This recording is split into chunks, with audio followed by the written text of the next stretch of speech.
Welcome everyone to the monthly CASC Tribal Climate Adaptation webinar. As you join, feel free to fill out the poll if you can. I know some folks are on the phone and won't be able to do that, but if you are able to, feel free to fill that out. I'll leave the poll up for another minute or two. Thank you for joining this morning. My name is Stefan Tangen. I'm the Tribal Resilience Liaison for the North Central Climate Adaptation Science Center and the Great Plains Tribal Water Alliance.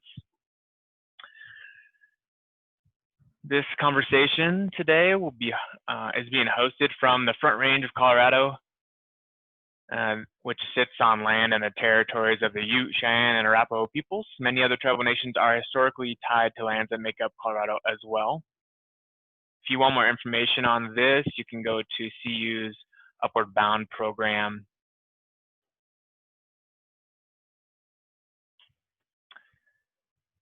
Today's webinar is titled An Interview with a Climate Scientist. The goal here is to highlight for tribal resource managers how they might work with a climate scientist to help in addressing climate impacts. Also, other researchers or professionals might find this conversation useful for how they might interact with tribal resource managers in the future.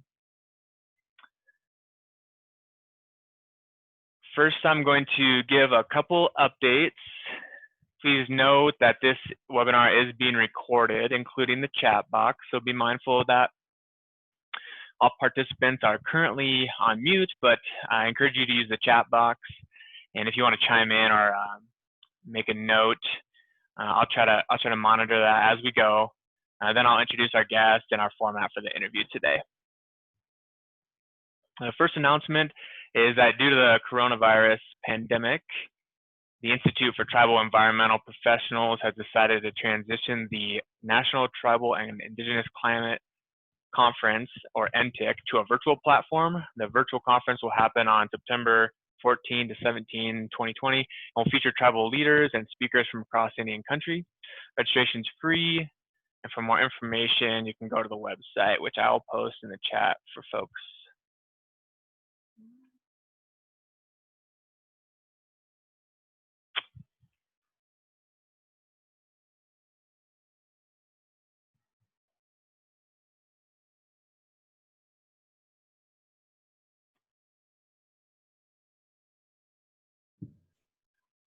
And I'm just going to double check. Imtiaz, can you hear me?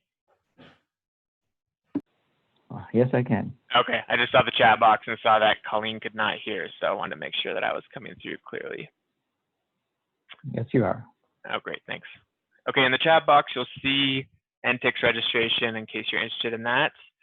Second announcement, in fall 2020, the South Central Climate Adaptation Science Center at the University of Oklahoma will offer 2 short courses that will provide an integrative understanding of the components of the climate system.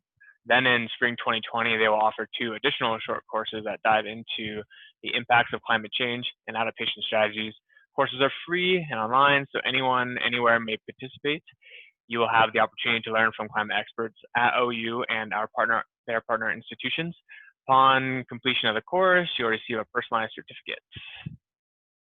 And I'll post that in the chat as well.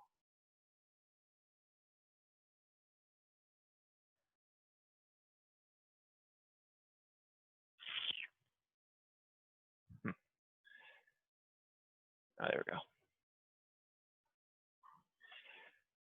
Lastly, during our webinar last month with Dr. Dan Wildcat, we asked participants what they would like to see in future webinars, similar to the poll that was up just now. And folks, by and large, were interested in listening to traditional ecological knowledge. So in August, we'll have Gary Morishima from the Quinault tribe in Washington State, and he'll talk to us about his work as the Director of Natural Resources and his experience utilizing TEK to inform management there. So stay tuned for that.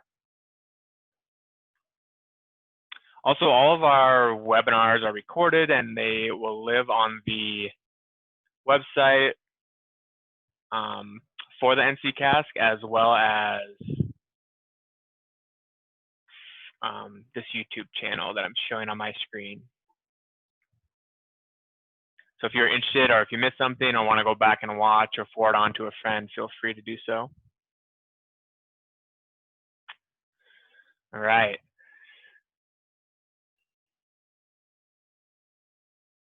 So today we have Dr. Imtiaz Rangwala. He is a climate scientist at the University of Colorado Boulder. He's engaged in advancing the understanding related to changing water balance and climate extremes driven by anthropogenic climate change and its relevance to ecosystem response. His work also includes understanding and working with future climate change uncertainty in the context of decision-making and climate adaptation, and has extensive experience in the development and communication of useful and usable future climate scenarios for natural resource management. Dr. Rangwala, welcome, and thanks for agreeing to discuss tribal climate adaptation with me and the participants today. Thanks, Stefan. Great to be here. And just a note for the format today.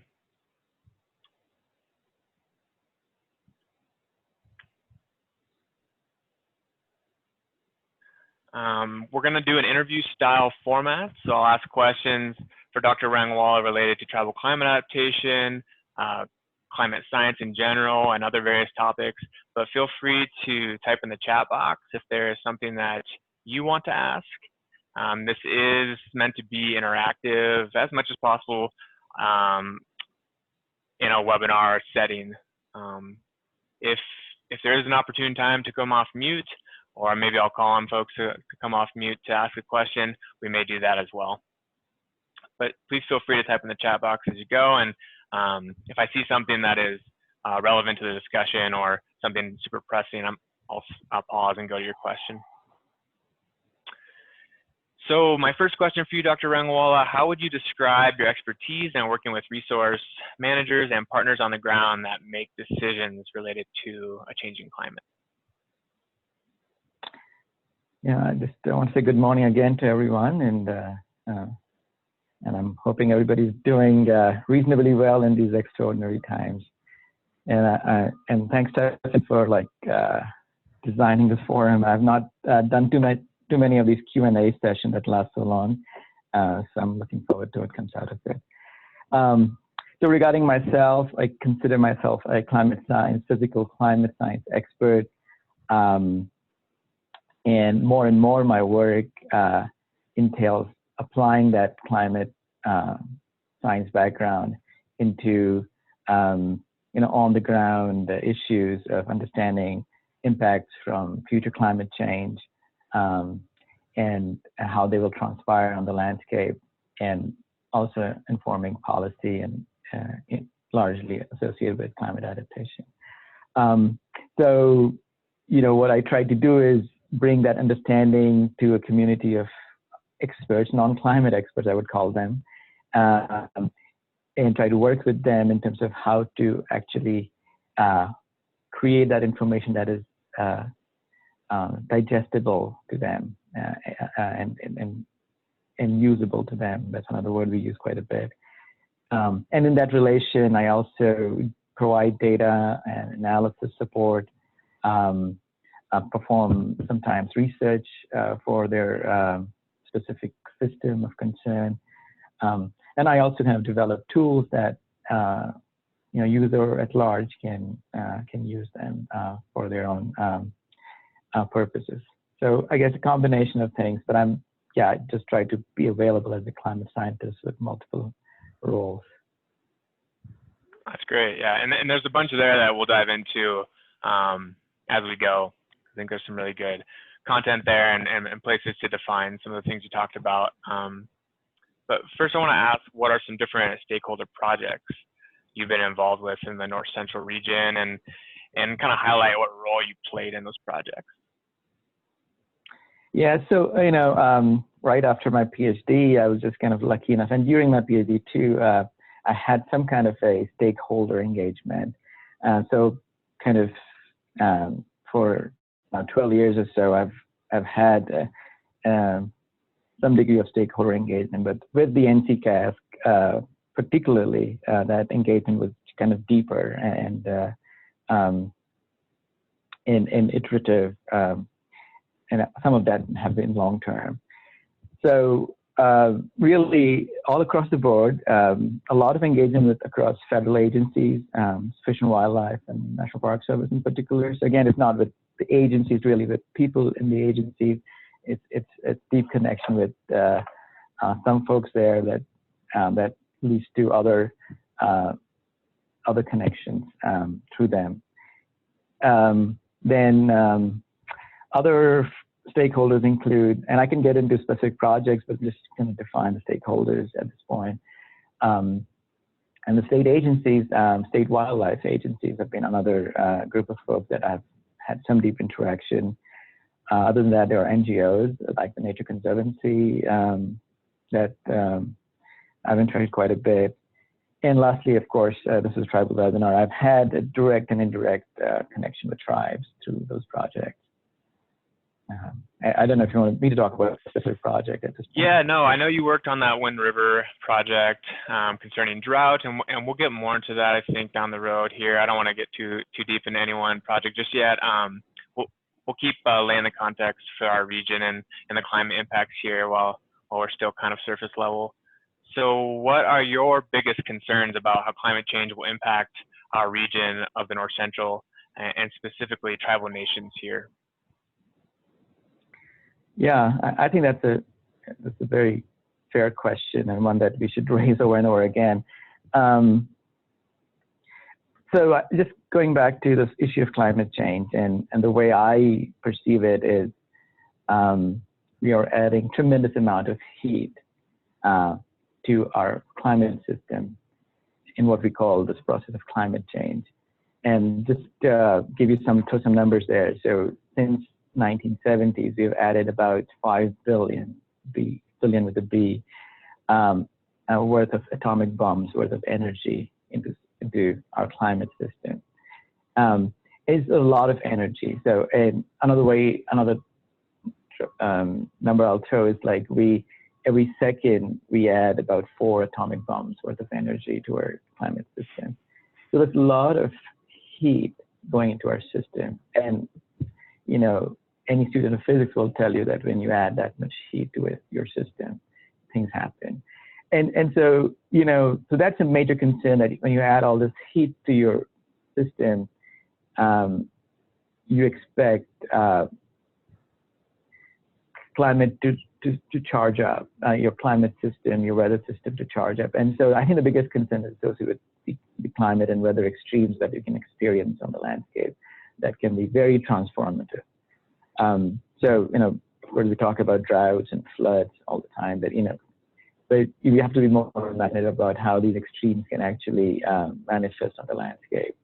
And so our biggest concern is really about do we cross some kind of tipping point that relates to our system, our region, our resource, as we experience these extremes, as these extremes become more intense, more frequent. And so if droughts become more intense and frequent, how does it transform our landscape? If we have these floods that were coming once in 100 years, now they're occurring much more frequently than once in 10 years. So that's very transformative to your system. I mean, you know, once these extremes happen, in Boulder, for example, we had this 2013 flood with once in 1,000-year flooding event. You know, it took a while to recover from that. In other examples from Colorado, the 2002 drought, pretty extreme in much of Colorado, especially southwest Colorado. I think some of the tribal nations there would have experienced that. And the stories I've heard that it really, you know, was very transformative for many agricultural communities, etc. So that's my biggest concern, that I think we're already living in a world that is impacted pretty seriously by climate change, and that's only going to get worse. So, and we really don't know when, and sometimes also how these extremes will transpire. But I think we need to keep an eye out for them and be prepared. And that's kind of the major gist of climate adaptation, is just to be very, very proactive about understanding how the climate change will transform our system. in a very profound way. Yeah, no, I think that's a really good kind of picture that you painted. And I want to go back to just a couple things that you mentioned. You talked a lot about transformation and tipping points. And so I was hoping you could define tipping points for the audience, and then also talk about what that looks like in terms of transformation. Yeah, I think the just to be clear, the words are tipping points. So it's like you have multiple tipping points in your system, or if you're looking at a natural system, you look at different species of trees, and each species may have a different tipping point with respect to climate. And climate is just one of the stressors. I just should actually emphasize that it may actually, and it works with other stresses that are already acting upon your system, your resource, your community. And so it just would exacerbate that. And sometimes it may be a major stressor, our most important stressor in some cases, especially when you're looking at natural systems. So tipping point, our understanding is there are these thresholds, these tipping points associated with our systems, and when we cross them, we transform the system profoundly, that it's an irreversible process, that once you cross the tipping point, that we enter kind of a new system. So you were maybe in a ponderosa forest, and then that suddenly converts to grassland. I'm just giving an example, not a real one. And expecting that grasslands to change to ponderosa forest anytime soon is not realistic in that context, and it may take thousands of years if we turn our climate change, the direction of climate change around, that could happen. So I think a tipping point is the changing a place we knew for thousands of years and past to something that's different in the future. And so that can happen on very large scales, but also can happen on very small scales as well. Yeah, no, that's helpful. Thank you. And you talked towards the end of that last question about proactive and preparation, and it kind of leads to this question, like what do you think are the best or most important ways for tribal communities or tribal nations to take action on these impacts, ways to be proactive? Yeah, and the first thought that comes to my mind for that is just understanding the many ways in which the climate change will impact your system.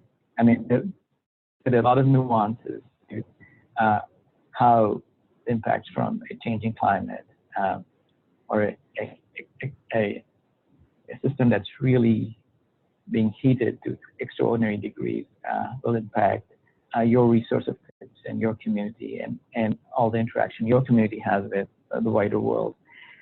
So just understanding that and really brainstorming with all the experts available at hand is important. And Stephan, you mentioned about traditional ecological knowledge, a knowledge that came through past hundreds of years by observing the nature and our relationship with that. And so the one thing we say in this world where climate change is occurring is past is not a reliable guide to the future. And so there is a call to put new lenses to kind of to solve the problems of the future, which is not to say that throw all that you've learned from the past away. It's about adding. It's really all additive. It's that your understanding of your system, your deep understanding of the system is so critical to understanding how climate change may impact those systems. But also kind of that the way we manage our resources in the past may not be very reliable in managing our resource in the future. And it could be that you're trying to manage a resource that may no longer exist in the future. So should you put more effort into doing that, or kind of think out of the box and say what else this new climate, the support that can still help us carry out a functioning society in the region. So I hope that gets to some of that question you asked. Yeah, no, that was good. I think you touched on a couple things that I think are really important, is the kind of educational component and gathering a lot of information that is helpful and looking at the issues that folks are dealing with, and doing that at the local scale are really critical, and something we talk a lot about with climate adaptation planning is having that information gathering phase. So I think that's really a good point, and that's kind of part of this webinar too, is talking about resources out there that exist and ways that you might go through that process of information gathering. So I appreciate you mentioning that. Stefan, one more point I wanted to include in that answer is, we think, especially this is kind of communicating to managers, and I really feel very strongly about it personally. When you look at the issue of climate adaptation and putting our thoughts and resource and time into working towards that goal, is that we sometimes think about climate adaptation, climate change, and that's something that's going to happen in the future. And I think that's a wrong place. That's kind of a wrong angle to look at that problem. And my thinking is that preparing, especially in the context of climate change, preparing for the future is preparing for now. So it's really you're making a system. Climate change is happening right now. It's causing impacts now. The degree of climate change may be larger, greater by a future time frame, but it may have very similar impacts. And so preparing for a future time horizon is actually preparing for now. And that's kind of and that really is a positive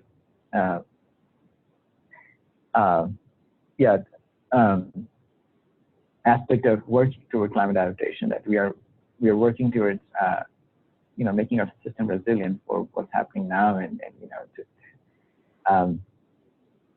just the management of the present is actually improved adaptation efforts. Yeah, no, that's a great point. I think that often people think about kicking the can down the road and don't. The urgency is not highlighted enough. So that's a really good point. And I think you mentioned this when you talked about extremes in terms of drought and flooding, and we are seeing those increase, and we are seeing them having bigger impact than in the past. So I think that you're absolutely right that the effort to plan and adapt needs to happen now, today, and the urgency needs to be there. And I think one of the things I want to ask you about is related to kind of what resources are out there, and looking at the North Central Climate Adaptation Science Center, what resources are there that are valuable for tribal resource managers in their efforts to address some of these impacts? There are a lot of resources. I mean, like, we have a great body of knowledge. At the same time, we lack knowledge. Sometimes those very specific knowledge that's related to your region, your system, right? And so there is a, as a development of common knowledge, common understanding of the problem and how to address it is emerging. And the plethora of solutions that are emerging, but really effort has to be put in what applies to your exact system. So with respect to CASC, I would say that, I think the best resource we have is our science experts, the science expertise present, I mean, the human resource, and their own this kind of work. And so I think for me, what have really excited me is building these long-term relationships with managers to kind of really understand their context and to really apply my own knowledge to that context. So it's really, if we can develop two-way process, that resource by itself is not that helpful and usable unless we kind of develop like strong engagement in terms of understanding that has to happen on both sides. And I have to listen. You know, if I'm just told to provide a data set and I provide a data set to serve a purpose without much of the context, you know, that's less meaningful to me personally. And sometimes that's totally fine. But I think in terms of something that's more effective in the long term is developing these kind of relationships that then leads to us pointing them to appropriate resources. But at NCCASC, we also have, we are developing a knowledge base that's just compounding over time for different issues. We also, NCCASC also supports research into better understanding, you know, more regional specific issues. So there's a research component there. There are, of course, our understanding of tools and data sets that we can, you know, educate managers about. And even there's a whole component of training that exists, training within NCCASC, but it's just your organization. So yeah, I mean, there all of these resources are there. And again, I want to go back to this piece of, you know, ability for the team, for the larger team to understand more clearly the nuances associated with how climate change will impact your region, what different aspects you should consider. And really, I mean, this can get into really all kind of weeds. So you know, climate change can cause actually more snow to fall. It may cause extreme snowfall to happen in your region. It may be counterintuitive for some people. Climate change can cause thick, heavy, wet snow to fall. And that can cause a very specific kind of impact to your system. If you do not consider that as you plan your research, then you can totally miss that risk. So I think it's that the community effort to really understand how your system is vulnerable to climate change is quite critical. Yeah. No, that's great.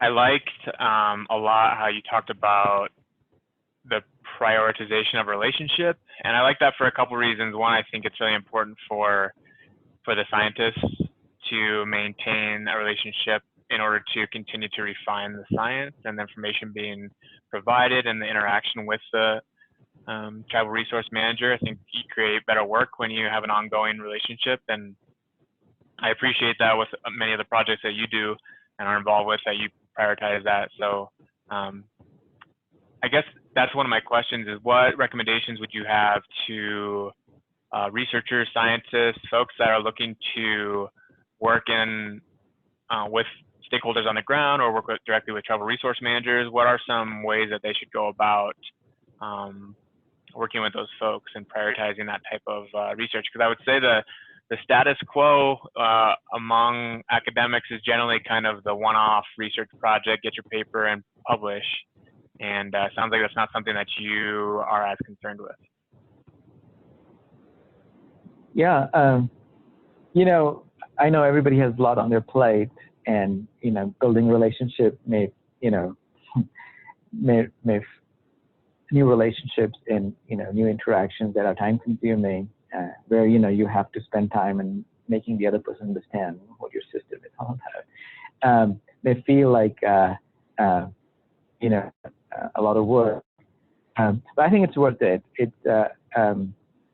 And you know, I don't have a golden rule of how long-term relationships happen. I mean, I go by this rule that institutions don't collaborate, individuals do, and so that's just what I've really seen. And then through those individuals, more institutional collaboration can happen. But I think one of maybe the tribal community in particular should invest in individuals whose job is to connect and develop relationship with experts out there, and allow for that two-way process to happen. So at NCCASC, we talk about co-production of knowledge, and the idea is that when you co-produce in knowledge that you want to apply to your project, to your region, to your long-term planning, that it would be more useful and usable because you've invested your time into it, and your own ideas, thoughts, and perspective have gone into developing that knowledge. And so my sense is if stakeholders, managers see the ownership of the knowledge there, and get excited about creating that, and it can go a long way. So at an institutional level, it somehow need to be prioritized, I guess. I don't know if I'm getting to where you want me to go at this point. No, I think that's helpful. Yeah. No, I think, and sometimes I think even just the nuts and bolts of like, what would that mean? Would that mean that a researcher that's interested in work going on in a tribal community would reach out and then develop a relationship and then spend the time to understand that system, both the social and the ecological context of that system? Or is it happen for you more often where you get pulled in by another researcher or by a tribal resource manager? I mean, some of those things I think I'm curious about. Yeah, and I think when we talk about the Wind River project, some of the issues may come. I can have specific things to say. Yeah, well, that's a good segue. Why don't you tell me about how that project developed, who brought you into that, and kind of what that experience was like, and kind of the details of how the seeds were sown in that project. Right. Yeah. Okay. Get to the Wind River. So, yeah, that was a very exciting project to be involved with things I learned, in terms of what to do and what not to do, as well as involved in the project, or what worked better, what did not work as well. I mean, and let's see if we can get into that. But the project it really came to me by chance. I was involved as a climate science expert with the NCCASC, and Shannon McNeely, who was one of the lead on the project, asked me if I would like to join and provide additional climate expertise to the project. There was some climate expertise coming from the National Drought Mitigation Center, but it was a project where we had a very large science team. There were ecologists, and there were folks who would do training, etc. But I think the tribe concern the tribe had was mostly about water resource, about drought, and they wanted to develop some kind of a drought plan to deal with that concern. And they were thinking climate change. So as I joined the project once it was funded, and it was largely funded by NCCASC,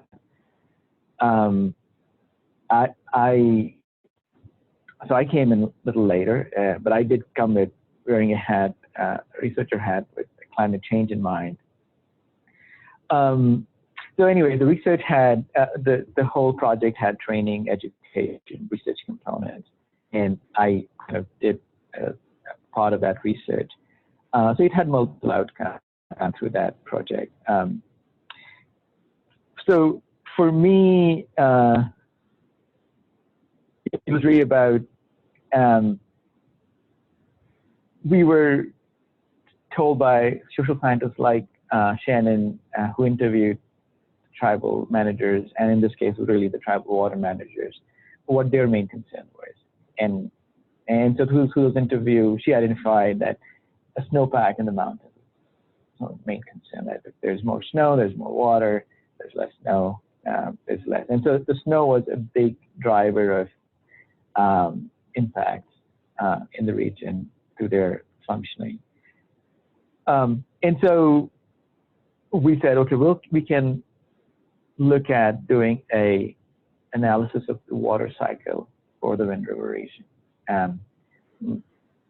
Something like that did not exist, or something that at least we couldn't find literature. So like at least we can provide a more quantitative analysis of the water cycle and understand the role of snow. But we went further with behavior of the water cycle is changing. So, I think just from the research perspective, it was really about informing them about the vulnerability of snowpack to climate change, how it is changing, what are the drivers for that, we didn't go really looking into the future, but we were really looking at the changing climate now. And that's where it was interesting, because I kept asking during the project, do you want us to look, is that interesting for you to look at into a future time horizon and provide you more information in terms of how vulnerable your systems are. But somehow we didn't go there because we didn't get that feedback that was critical at that time. And I said there was a lot of ask pieces to this project, and I think from the research side, it was great, and much of my interaction was with the research team. And I think one piece here that I would have liked more would be having more direct interaction with the tribal members themselves. I think that did not happen, at least for me, in this project. I did go to the reservation a couple times. I just enjoyed interacting with them, but we didn't get into kind of building long-term partnership. But I hope that can still happen. Yeah. So my question is, were you interested in being having a more direct relationship with folks at the Tribal Water Engineers Office, or were you interested in being more a part of the social science component, which, from my understanding, there were some interviews done in the community and looking at other people that were maybe not working in the Tribal Water Engineers Office? I just wanted a good balance of it. I mean, I really enjoyed working with the science team, the social scientists and the climate scientists and the ecologists. So part of us just working together was in itself could be a challenge, right? Because we are doing different things, and again, everybody has limited time to spare. And some of this was, I mean, I was not provided separate research to this work, so I was using my own research to do this, and it was kind of an applied research for me that was appropriate in the context of my role at CASC at the time.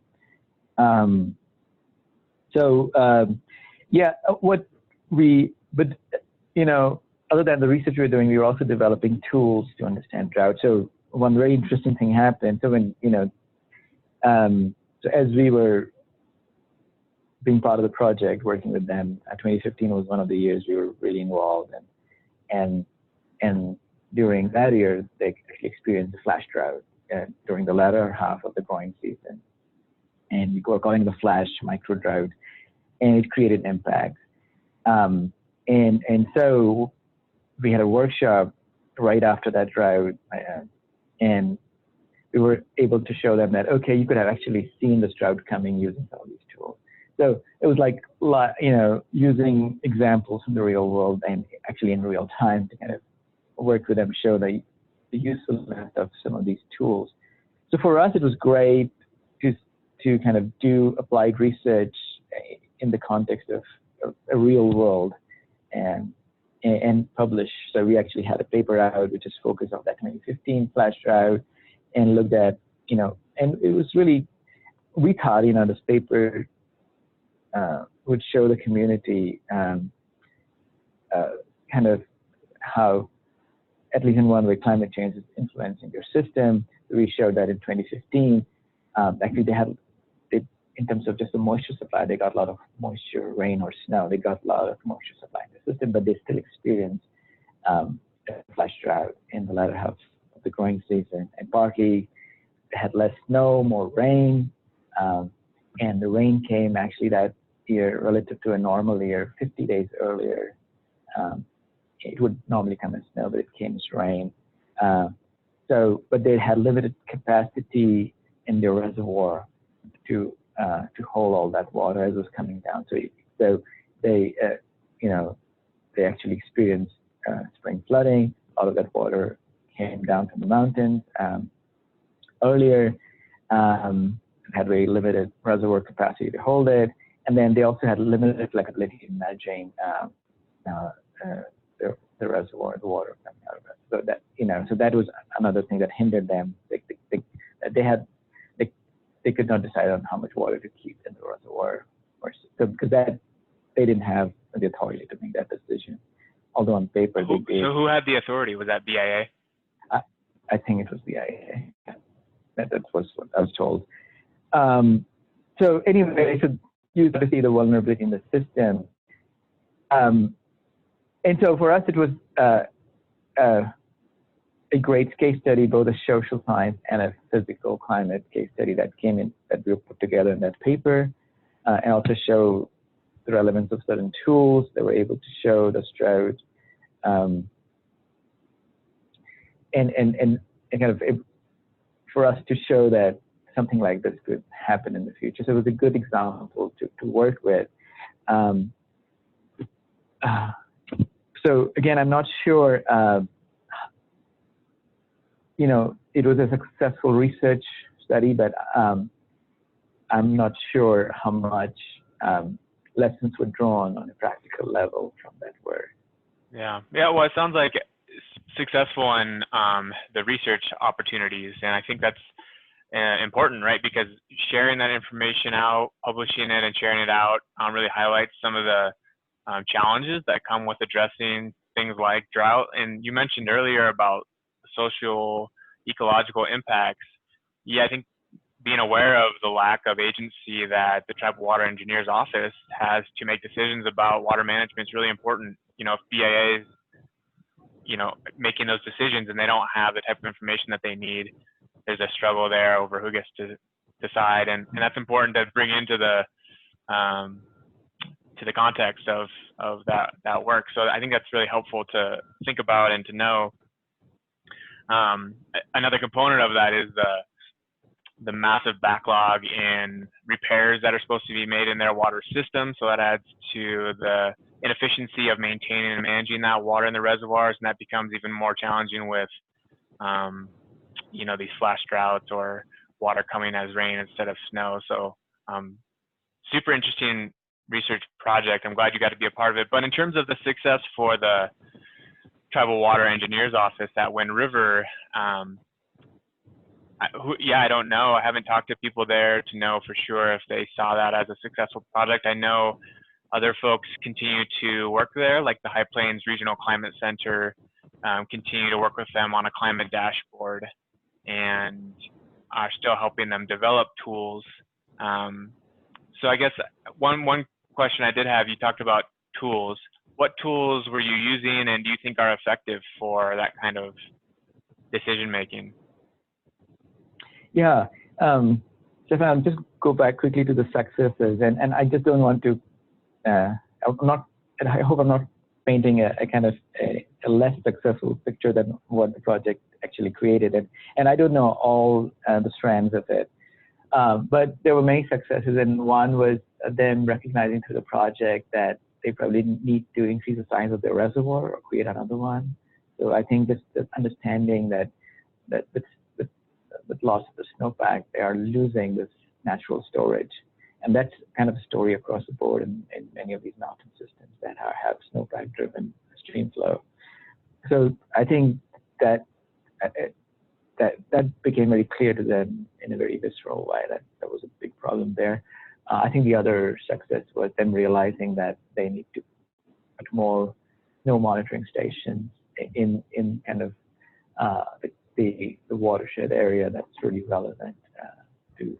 And I have heard that from the current director of the Tribal Water Engineers Office, that they want to get more snow tell, they want to get more monitoring across the different watersheds because they feel like they're not getting enough accurate on-time data.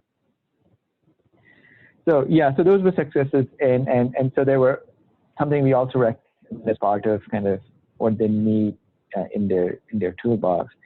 And again, I think that another big success was the development of the climate dashboard, the training related to that, and the tribe and carrying that forward. I think that was that was great. And then also coming up with these climate summaries. I don't know if that continues to happen. They were bringing in quarterly climate summaries, and that's very helpful sometimes as you bring how the climate. So that situational awareness of climate in the region is critical to kind of preparing for what's to come in months or seasons. Another tool that we were kind of really developing at the time is called the Evaporative Demand Drought Index. It's one of those drought indices, one of those many drought indices out there. And we called this tool EDDI, was a short form, as commonly known. And EDDI is really looking at the atmospheric side of drought, so really saying how hot or dry the atmosphere is. And it also relates to issues of, the experience of flash droughts we see in the region where, we have antecedent wet conditions. Suddenly we can get into a drought following a few weeks of dry spell. And that, again, coming out of kind of understanding of physics and how climate change is causing these flash droughts to emerge. So what EDDI is capturing is what it did in the context of the example of 2015 in the Wind River region was, we had a very wet May.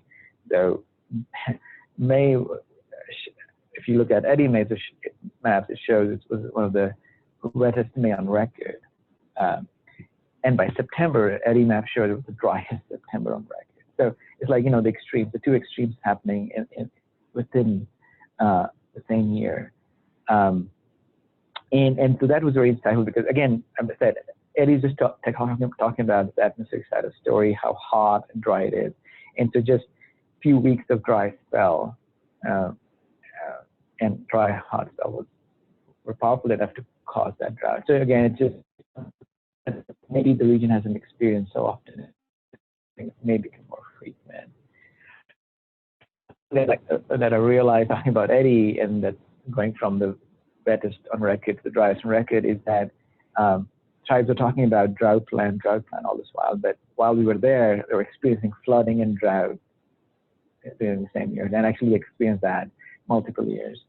And toward the end, they were, in addition to the drought plan, we also want to work on a flood plan. And so, I think, and this is how we would kind of, it was then that came out of that. I don't know what progress has been made on developing a flood plan, but at least they realized the importance of doing that. Yeah, no, thanks for adding that. I don't either. I actually don't know what work they're doing regarding flood. I know they have a new director of the Tribal Water Engineers Office, and but they are moving forward with a lot of their drought work. And so, yeah, I think they are making progress. And I do think, obviously, working with you and the rest of that team was hugely beneficial for them to think about things in a different way and to shed light on the science and to bring in some tools that may be helpful in the future. Yeah, I guess I want to make sure that people have an opportunity. I wonder if they're waiting for me to enable some space for them to ask questions. We have about 9 minutes left before the end of the hour, and if folks want to ask a question, please don't hesitate to type in the chat box. Also, I know we have one person on the phone, so if you'd like to come off mute and ask a question, you're welcome to do so. In the chat box, I put a couple links to EDDI. The drought.gov one is kind of a informational link, so feel free to check that out if you're more curious about the tool that Imtiaz was just talking about. Also, I'm going to leave in the chat box a survey for folks to fill out. It'd be tremendously helpful if you would do that. It's pretty quick. It's about 4 questions. Probably take you about 2 minutes to fill out. So fill that out and give us feedback on the webinar. this is our first time doing an interview style format, and so we're working out the kinks and but trying to make it more interactive. And most webinars, you kind of just sit and listen, and that can be really helpful and informative, but sometimes people are chomping at the bit to ask questions. So I want to make sure that people have that opportunity. We appreciate your feedback, Aparna.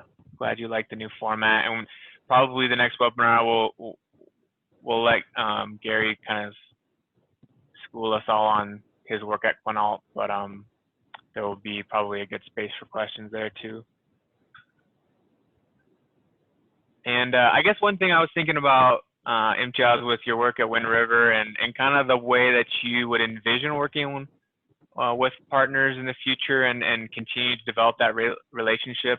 So what would that look like? I mean, would it be kind of like a check-in, like this is what kind of weather they would call you and say this is the kind of weather, or this is the impacts that we're experiencing right now, what do you think? And you would check and look into the data and see kind of how things are looking from a scientific standpoint, or what would that look like going forward, particularly at Wind River, but you can use other examples, or I guess paint the best picture of what you would want to see? Well, looking at some of my more effective interactions out there, it can look like many different things, but what in essence, it's like that the manager should feel free to connect and have this iterative nature of connection. So, sometimes you may connect just on clarifying a small thing, but on others, it's really getting involved in a kind of a more intensive work routine. So, yeah, I think it just, as I mentioned earlier, we have to imagine what kind of this long-term relationship, a working relationship looks like, and it's really having that bonding that exists, that you can use anytime. I think part of it also looks like, if so with some of my partners in Fish and Wildlife, they tell me what's coming down the pipeline, what they see on the horizon that may become big in near future. And so when you have a working relationship, you kind of share stories, you kind of, prepare, and also a place where you can have more casual interaction about science, about the issues. It's like, it's really not about what data is best, what information is best for this purpose, and that's part of the conversation, but it's also, let's brainstorm this issue with a wider set of relevant stakeholders in mind, people who know about the subject matter.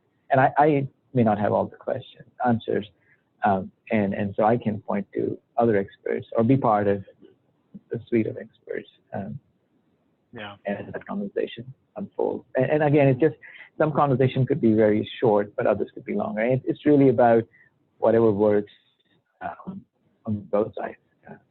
Yeah, no, and I think that's, as you were talking, I was thinking about how beneficial that can be on both sides. That's, as a boundary organization and living in that space where you're kind of working between science and practice, the conversations between scientists and practitioners seems tremendously valuable for learning about each other's work and what each other need. And then it seems like you learn on both sides. So you kind of learn about what they're dealing with and how you can make your information relevant. And then they learn from you as well about what information you have available and the limits of that information. It could be a very enjoyable process. It seems very interactive. Yes. And I just want to say that it really informs science. It really research. And I'm really excited about, from the tribal perspective, hold traditionally local knowledge. And often we struggle with how a specific climate change signal will influence ecosystem because we don't have enough data set, enough prior knowledge. And I think, especially in the West, where people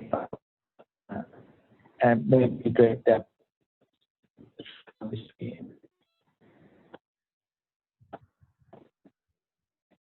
Your audio is cutting out a little bit.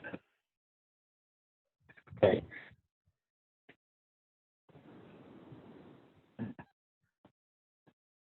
No.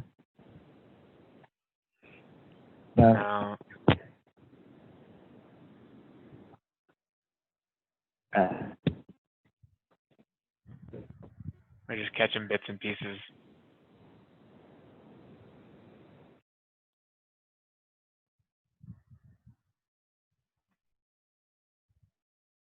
How about now? Yeah, there you go. The phone worked till the very end, and then it gave up. I was just emphasizing that I would really love to partner with, tribal managers and experts and work with tribal, the TEK pieces, kind of, again, really informing the research going forward. That's something I really look forward to, an opportunity personally with that. Yeah, no, thanks for making that point. And I think it's important that that you're creating a space for that. I don't know that a lot of scientists would do that. And so your willingness to take that on, I think I think people appreciate that. And not that it's easy or that it's intuitive by any means. I think it's very challenging to do that, to use two different knowledge systems to inform management decisions is very challenging. But the fact that you're interested in doing that is great. So again, that survey is in the chat box. Please fill that out for us before you go. We're just about to wrap up. We've got about a minute left. I just want to ask if you had anything else that you would like to mention, Imtiaz? No, I think I enjoyed doing this, and I'm really, if folks want to reach out to me, I'm very available. I was gonna say, so, and I meant to mention this. So I'm putting Imtiaz's link to the CASC website in the chat box.